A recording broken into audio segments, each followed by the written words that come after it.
Hey guys, Tim Pruney here. Welcome to the course. Thank you for signing up. And the first lesson in this course is correlating to the first chapter of my best-selling book, Lead, Serve, Win. And that is putting God first. And I have a little asterisk here because we're putting God first in business. Now, I personally believe you should put God first in all aspects of your life, but this lesson will be specifically how to put God first when it comes to your business. The first part is to love your neighbor. When Jesus was asked, what's the most important commandment? He said, well, obviously is to love your God. Love God, right? That's why we're putting God first. But he said the second is just like it, which is to love your neighbor as yourself. And how does this apply to business? Well, you got a few neighbors when it comes to business. One, you have your team, your employees, your contractors, your vendors. You need to treat these like real people and love them like they're your own family. If your team does not feel love from you, they're not going to be as devoted to your goals as they could be. So, love your neighbor as yourself.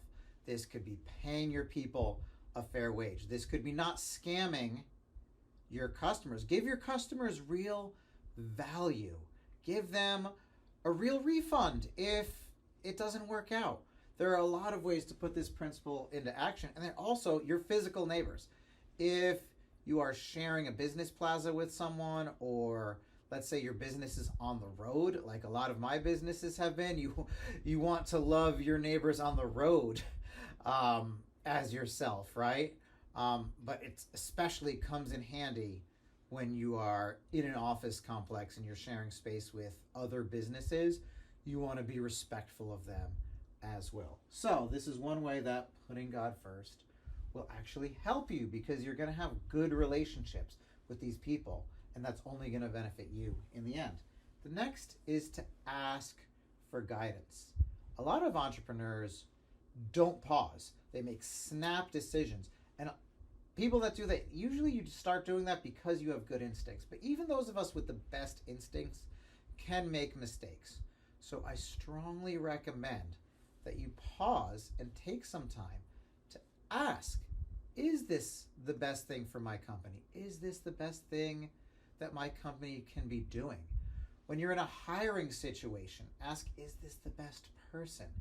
And I know it's great to meditate and take that time. I like to go a step further and write it down with a simple pros and cons list for every decision, right? You write down the pros, you write down the cons, you pray about it, you meditate, then you make your decision.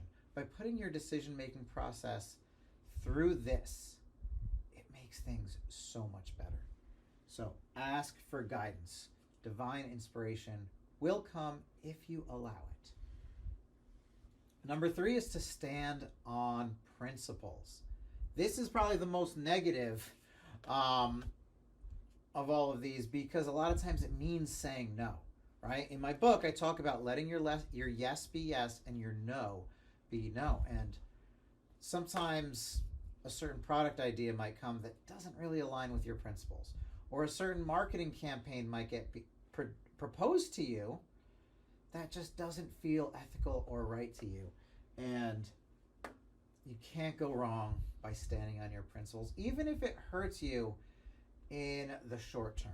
You want to stand by your principles. So these are 3 ways that you can put God first in your business to succeed.